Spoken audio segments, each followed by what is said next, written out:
let's focus down on the getting to peace and think what part economics has to play in that. And we start from two reality checks.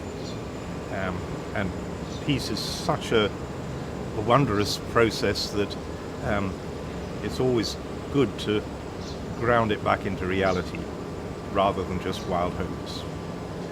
So one aspect of reality is that people really don't trust each other, and so that means that anything we do has to visibly succeed in the short term. We need quick wins. Promising a long-term benefit with a lot of pain in the short term is just not going to work. So whatever steps are taken now, they have to pay off in the short term. There have to be visible benefits to ordinary people in the conflict-affected areas. The second thing is to recognize that government capacity to actually implement change is very limited. For years, this government was not designed to implement economic development. On the contrary, it was designed to frustrate it. And so we've had only 3 years of trying to build a little capacity while at the same time trying to implement a lot of stuff. And so these are the two binding constraints. It's got to pay off in the short term, quick wins, and it's got to be to economize on the capacity to implement. And so we need to focus down on a very few things. In a context where almost everything could be improved, it's vital to just focus on a very few things. So let's try and think of 3 quick wins for ordinary people living in conflict-affected areas. When I was here 3 years ago, what I suggested was set up a mobile phone network. At the time there wasn't one, and the government's been very effective in fast-tracking the process of negotiating licenses for mobile operators. The operators have been quick to get the antennae up, and so now there's pretty good coverage and a lot of mobile phones in the country. The challenge now, partly just to keep on extending that coverage so that even the conflict areas are properly covered, but mainly it's to piggyback other services on top of mobile phones. And the obvious example here is what Kenya's done, piggybacking an e-payment system. Myanmar doesn't have a national banking network. And the miracle of e-banking is you don't need one. It's a leapfrog technology that enables the remotest areas to make payments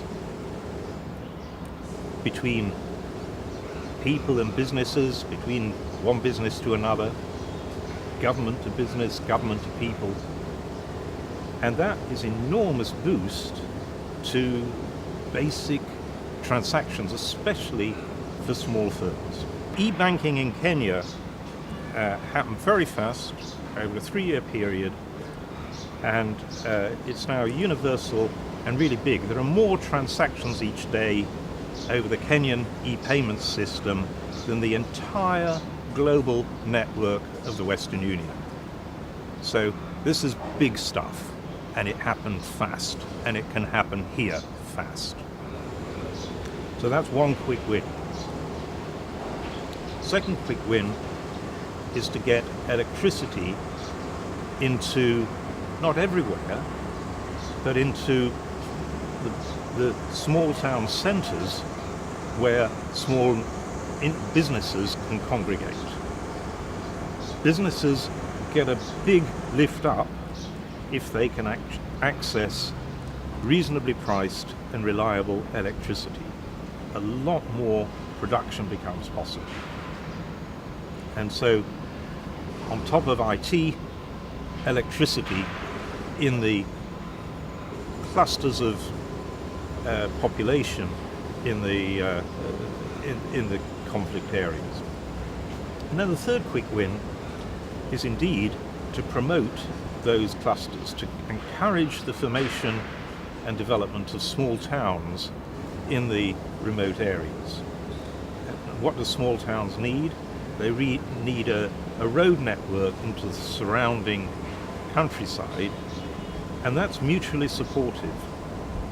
Farmers can then feed the population of the town. The town can develop all the service activities and small industries that provide services and products to the countryside.